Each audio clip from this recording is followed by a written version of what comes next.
This is Johnny Phillips with Junior Achievement of New Jersey, where we prepare students to succeed in the global economy.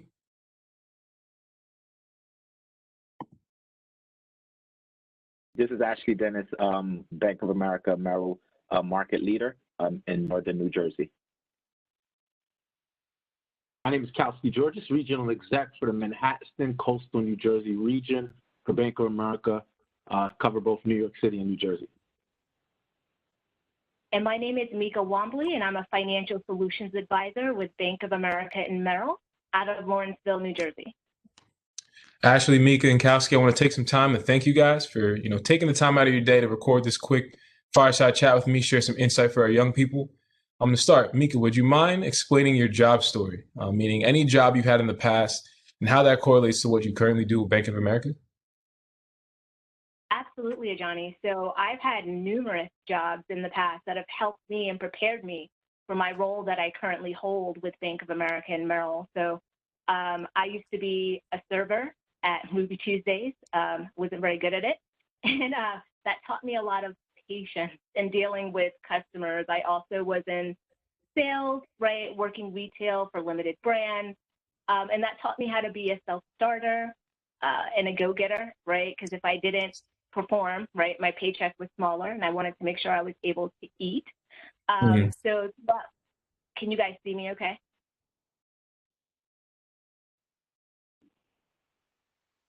Can you guys hear me? Yep. Okay, all right, perfect.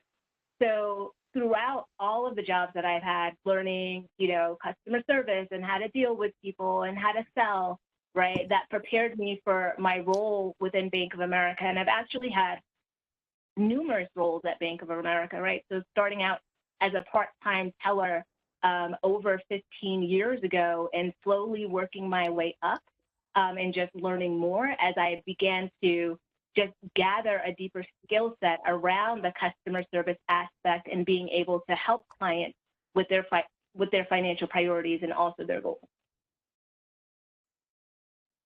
Right. So some time in the retail space, the food space, working with people, having to build some patience, and now working in a bank, helping people figure out their financial solutions. Thank you for that. And Kowsky and Ashley, any ways that your perspectives and your job stories differ a little bit? Yeah, I mean, actually, I'll jump in here first, right? I think I think the commonality, Johnny, between all of us is, right, we've all kind of started with something around people, right, whether it's customer service or things of that nature. So I'll go back to my days. I remember my first job was really kind of, probably every job I had was kind of just to tell my parents, all right, I'm doing some type of good in my life, right? So I started out working at a Blockbuster that I was literally maybe 9 blocks away from like just a hangout spot that everybody would go to. There was a pizzeria there.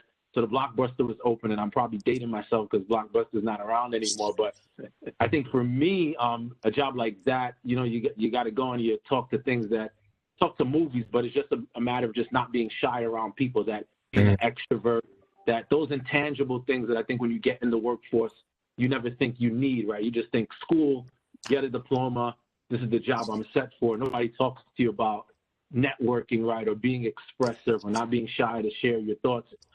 So being in that, and then from there, I worked at CVS. So for me, it was always that ability to kind of just connect with people, regardless if I knew them or not, and just build some sort of relationship. I've always kind of just carried out to everything I've done within the career that leads me now. Now I lead hundreds of people in 2 different territories, and that ability to just be outgoing, but also make people feel welcoming and accommodating, that just because you're an executive, you're not approachable, has kind of guided me the right way. I don't know what you feel, Ashley. Yeah, no, I think similarly, but in my case, I had to work. So I had to work. So this wasn't something I did because I had no, didn't want to play basketball or play on a team. I come from two immigrant parents, did the very best they could. It was 4 of us growing up. So it's 4 of us all together. So I have 3 siblings. So my work, I started working at 14. So I've done everything from, going to the local pizzeria to see if they can let me hand out their flyers and they pay me at the end of the day, to working at the library in high school.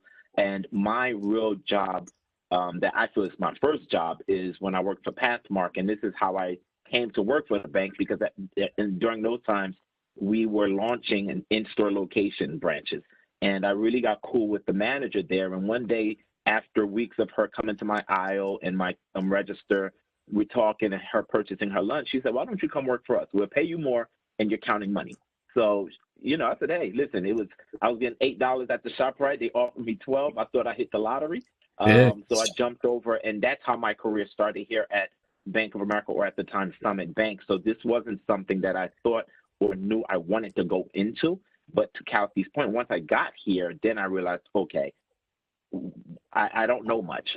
I've had a job, but I didn't know how to influence. I didn't know what it meant to network with others. I didn't know that you really needed to understand how to work in teams, on teams. So my work experience for me was not something that I felt by choice I had to do early on, but I'm happy it happened because it shaped me to the person I am today and the work ethic that I carry now, and it has provided me the opportunity to get to where I'm at now.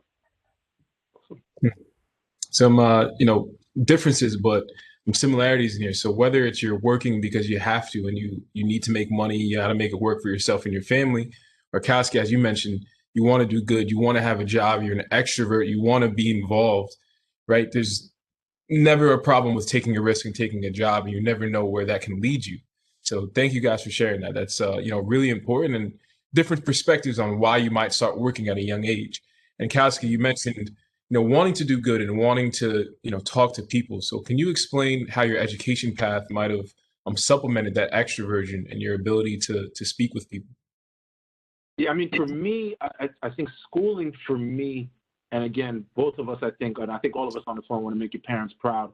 My parents are immigrants as well, right? So I think their vision of success in America was based on what they saw in the media, right? Or any wrongdoing to them was, my life was over, right? So for me, gaining that education for them was just that extra stepping stone that they did right as parents. And for me, that was always been a duty for me to make them feel that. But it's interesting, right? I went to school for accounting. I majored in economics, minored in math, ended up wanting to do accounting. And for me, as much as I learned in school, I think some of the extracurriculars, I've added more value to what I do now, right? I think to Ashley said, the building the network, the socializing, working on team projects with the different students, the accountability, right? Assignments being handed in on time, people like teachers that take a liking to you that you don't even know why, but they ultimately want to see you grow. So, ultimately for me, I ended up gaining my education, but what I did for my education is not ultimately the field I ended up going to. The way I got my job, I went to a job fair at Madison Square Garden. I had 8 resumes. I gave them to 7 accounting firms, and I gave one to Bank of America. None of the accounting firms called me. The Bank of America did. Yeah. And for me, it was a pressing time, right? You graduate. Now your parents are like, all right, what is he going to do now? Is he, you go through the summer, you had your fun. When is he going to get serious about his education? And so when the Bank of America called me, just like Meka, just like Ashley, I started as a part-time teller. I was handing out cash to clients, building trust, developing those relationships. And then from there, what ended up happening is, you build teamworks, you build people that believe in you, you build the friendships like I have with the Mekas, like what I have with the Ashleys, and then it ends up being a place that you don't want to leave, right? It ends up being a place that you want to stay and you want to grow with. And for me, I didn't think it was going to be this wild ride that I'm on now, but I honestly say Bank of America took me from the boy I was to the man I am today. And a lot of that just has to do with taking some of the things I knew from my youth and just really applying it. And the things that I was strong with in my youth, right? I think some of the personality traits that I just leveraged and used at my work just helped me along the way for my people that work with me, work for me, or I work for, were able to see the promise in it and continue to elevate my career. No, that's big, right? So not the idea that a degree is the golden ticket, but it's a way for you to leverage your already existing skills and qualities that you have. I think that's very, very relatable. And Ashley and Meka, Meka, do you have a similar or different perspectives on education and how it's helped you? Yeah, so for me, education was a non-negotiable, right? Parents coming from, I think to Kowsky's point, another country. We're in America. You have an opportunity to go to school. So I didn't have the choice or said I'm gonna take a year off, that was not an option. So that was automatic. But what I will say, similar to Kowsky, is that in education, initially when I was going to college, I felt when I came out of college, I should make $100 grand, right? I've been to college, I should be in six figures, and I know everything. But what I've come to find is that in education, in my opinion, what it does is it lets people know that you have the ability to learn, and then what you do once you get in the job is what's going to take you there. So some of the inherent skills that you have. Unlike Kowsky, I'm an introvert.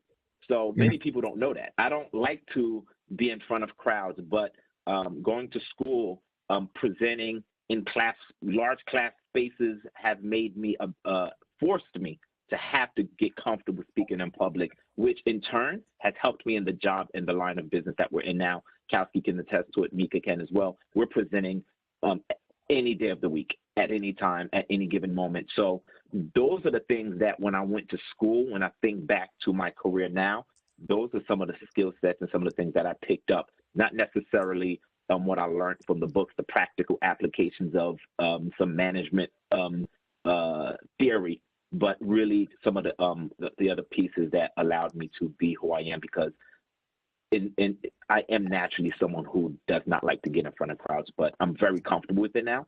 And it's through schooling and practice that has gotten me there. So the technical, that's once again helping the personal skills and the things that you already know about yourself. I can learn this stuff in a book. How can I say this stuff in front of groups of people and feel comfortable with that? That gave you confidence, right? And I think that's once again something that's very, very relatable and something that a lot of young people need to hear. And Meka, what about yourself? Yeah, absolutely. So my career path was very much different than Ashley and Kowsky's. I was unofficially emancipated at an early age when I was a child. So I was on my own practically, and deathly afraid of student debt and taking on a lot of debt. So I have been working since I was 15, right? And then when I started with Bank of America, I think I was in and out of school. It was probably my second time. And I just figured I'll work here part-time while I go to school, right? And I didn't intend, right, my other counterparts on the call today, to have Bank of America become my career, but it has. And even though it is my career, right, and I love what I do, and I'm doing very well and very comfortable, but I still thought that it was important for me to go back to school, right, while I was working here. I think I was a relationship manager at the time, or an assistant manager while I went back to school. So I did end up going back and completing my degree. But I had already been working for the bank for a few years while I was doing that. So it's never too late to start or restart your education and go back and say, I like what I'm doing, but there's a lot more I could be doing. And let me go back to school and kind of do these at the same time. You learn, you make money, and move that way. And Meka, I like that you mentioned the student debt piece, right? And being that we're all either immigrants or sons or daughters of immigrants, that is a big concern in our community. The idea that I can't go to school, or I'm hesitant to go to school because of the cost, because of the prolonged effects of it. Would you guys mind talking on financial literacy and how you might have dealt with that debt or managed that process while you're going into school?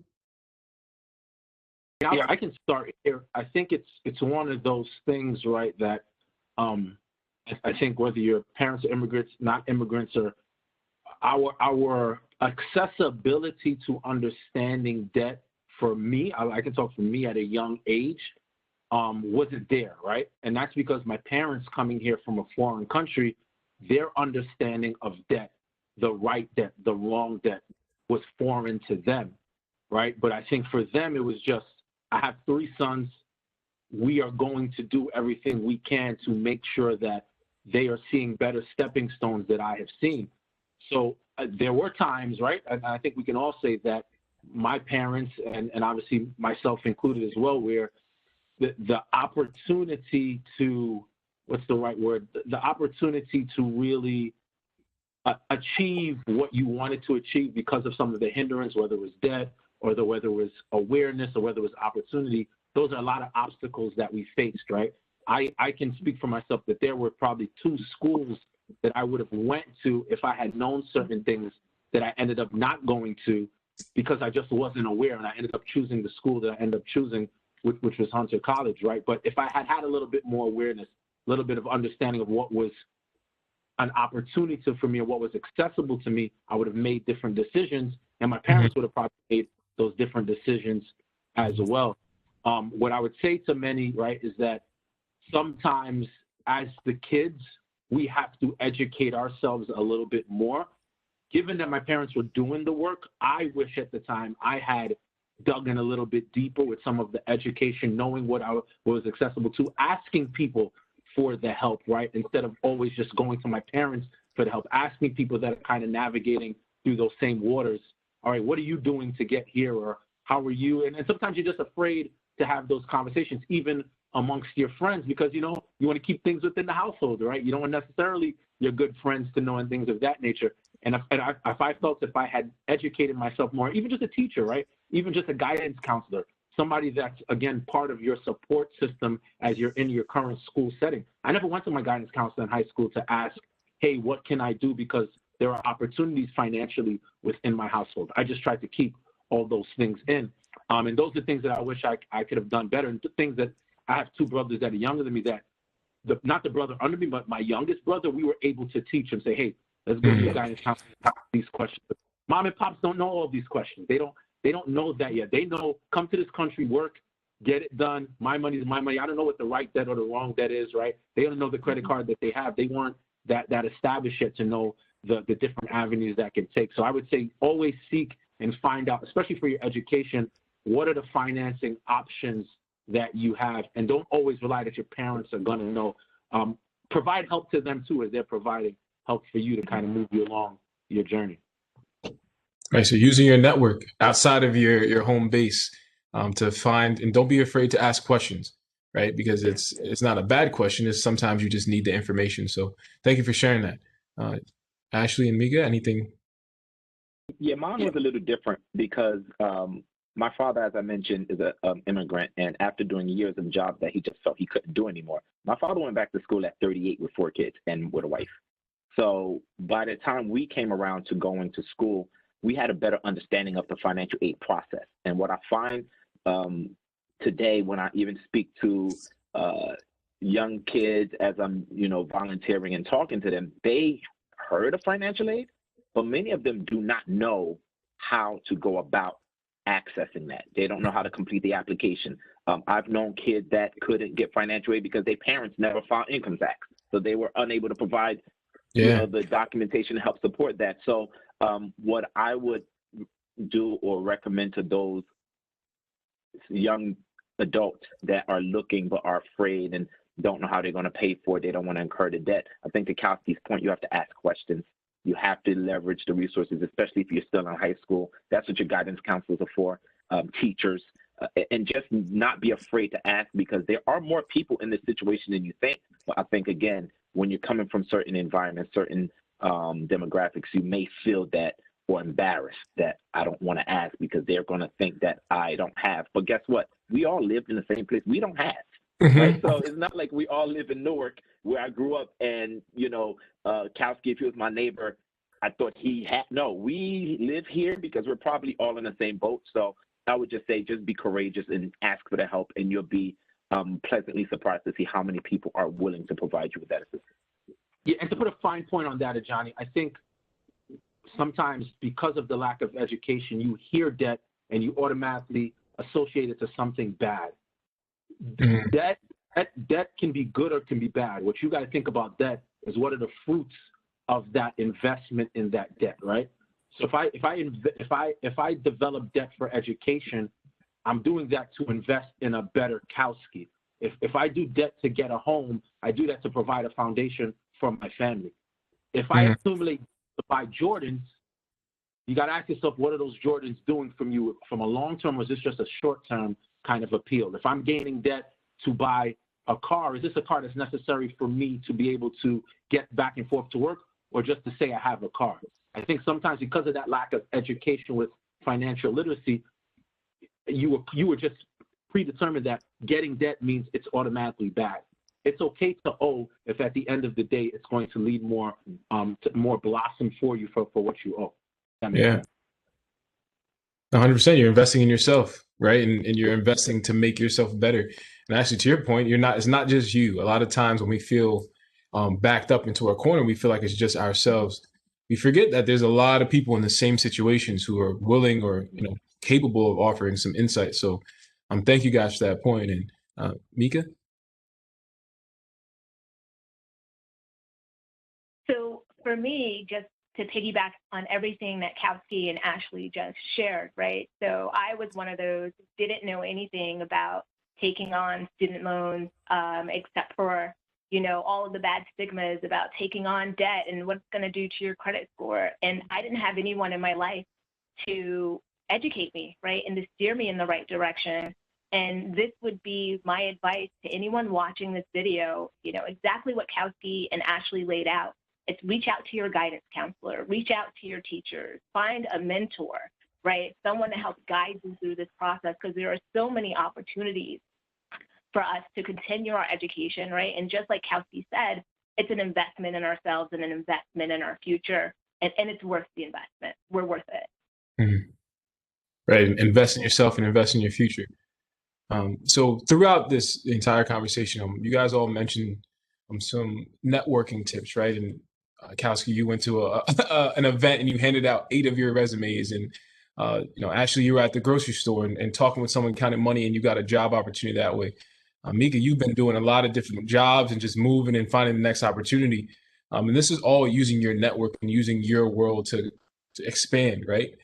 Is there any additional resources or tips you would give anyone who's watching on how to network and how to get yourself out there to find opportunities that fit your skills? I mean, as opposed to feeling like there's too much out there where you can't make a decision. Now, how do you hone in on yourself, and how do you hone in on that networking ability, especially in this virtual time where people can't really meet in person as much as they could have? I'll start. I think too often, and this is my personal opinion, people say, don't worry about what you want to do. It'll come to you when it comes to you. I don't know if I had that opportunity or was afforded that luxury. I think it's important that you narrow it down to a couple of ways you want to go. I think we all know inherently what we're good at to a certain extent. If I know I'm good at math, but I hate to write, right? So I'm not going to go and pursue a career in journalism. So really looking at, okay, what am I really good at? And then trying to find out, who's good at that as well? Who can I connect with to help me get to that point where I can be successful in this? And the last piece I would say is, again, thinking back as a young adult, sometimes it's just you're afraid to fail and you're embarrassed. And if you can get over those hurdles of being embarrassed and afraid to fail, I promise you, when you're 17, 18, you think this is the peak of your life. It's not, right? It's not the peak of your life. You have no money. You barely can, buy things that you like and go where you want. So at that time, you think it matters. But when you look at the big picture, thinking 5, 10, 15 years down the road, no one remembers that, right? So don't be afraid to take those risks, those calculated risks during those early stages of your life, because it will pay off later on in your career or your life. Right? Somewhat of a strategic plan, like a 5, 10-year plan where you can actually map out what you want to do. As opposed to just thinking it's all happening right now. That's meaningful. Thank you for that. Yeah, I'll jump in from a resources standpoint. Meka, I didn't interrupt you, did I? Sorry. Nope, you're good. Yeah, I think from a resource standpoint, right, I think you raised a good point, right, John, especially being now where, we're doing everything virtually. 2 things that I think I wish I had done maybe a little bit younger that's affordable now, right? I think LinkedIn is something that's very underutilized, right? Listen, the biggest thing with networking is courage. It does it. That's the biggest thing with networking. When it comes to networking, you're obviously seeking to build a support system that you hope are going to enhance you professionally and personally. So when you want something to enhance you, you have to put forth the first step. Right. So when you think about something like LinkedIn, find people on LinkedIn that and I think Ashley said it, inspire you to, maybe you don't know exactly the firm destination, but it's at least in the right direction. And when you're in the LinkedIn, just it's the simplest form to kind of reach out to somebody, follow them, and then build kind of a network of, all right, this person is, at least before you talk to them, Johnny's doing this. Ajani's following this. Ajani just participated in this. So now it allows you to say, all right, if I'm following Ashley, I admire Ashley. Ashley's following this media stream. I'm going to start following this media stream. There's got to be something in this media stream that Ashley's benefiting from. Ashley just participated in this internship. I'm going to participate in this internship and things of that nature. So I think LinkedIn is a very valuable way to kind of just get an idea of different models that you may want to mimic from afar before you build up enough courage to kind of develop that intimate relationship. And then the second thing I just said, it was the intern. I think every student should try to find some type of internship or job shadowing ability that just provides you an opportunity to not just be in that space, but be in that space and find the best person in that space that does it well. It may not lead to a job that you even want to do, but there are commonalities and attributes of certain people that do certain jobs well that you're going to want to take in, regardless of what you do. The best sports player, the best businessman, the best doctor, they have something similar within them that you want to pull through that's going to make you the best at whatever you aspire to be. So those are two things that I would say that I would kind of just easy, simple to just do kind of right now. And the great thing about internships, we just did one in our firm. We're doing them virtually. We're making you really feel part of the family. And you're really getting a bird's eye view to kind of what it's like working in corporate America, but we're signing you mentors as well, as I think Meka said. So it kind of gives you a real life sense of kind of, I either want to do this, but even if I don't, I built maybe 2 or 3 people that I would love to stay in touch with. Following the steps of someone you admire, right? Or someone you find you have similarities in. And how did they get there? Maybe I can do the same things. I don't have to reinvent the wheel. So that makes a lot of sense, definitely. And Meka? So for me, I would say leveraging your resources, right? And connecting with your guidance counselor. I wish that I would have taken a career aptitude test when I was in school. I, like Ashley, love numbers and I thought I was going to be an accountant. But come to find out, I don't want to sit in an office all day, not interacting with people on a daily basis. It wasn't the right career path for me. And if I would have connected with my guidance counselor when I was younger, then I definitely would have understood that, hey, this isn't for me, and these are the options, right? This is something that I'm going to enjoy doing. And you want to make sure that when you do pick a career, it's something that you enjoy. It's something that you love, and you're going to feel like you're never working a day in your life, right? That's how the saying goes. So I definitely am a big advocate for connecting with your guidance counselor so that way they can provide you those tools and resources to help you figure it out. If I could add one more point to what Meka said, I thought it was really important that she said to find a career that you enjoy. I know a lot of us look for careers that we think going to pay us the most initially, but I promise you, to Meka's point, if you find something you enjoy, you're going to do it, and you're going to do it at the highest level, and it's never going to feel like a job. And eventually, because you will become the best at it, the money will follow. I think find what you like, then the money follows, versus trying to chase the money. Because oftentimes than not, you find yourself really not doing a good job there because that's not where your passion lies, and really unhappy in a job for years to come.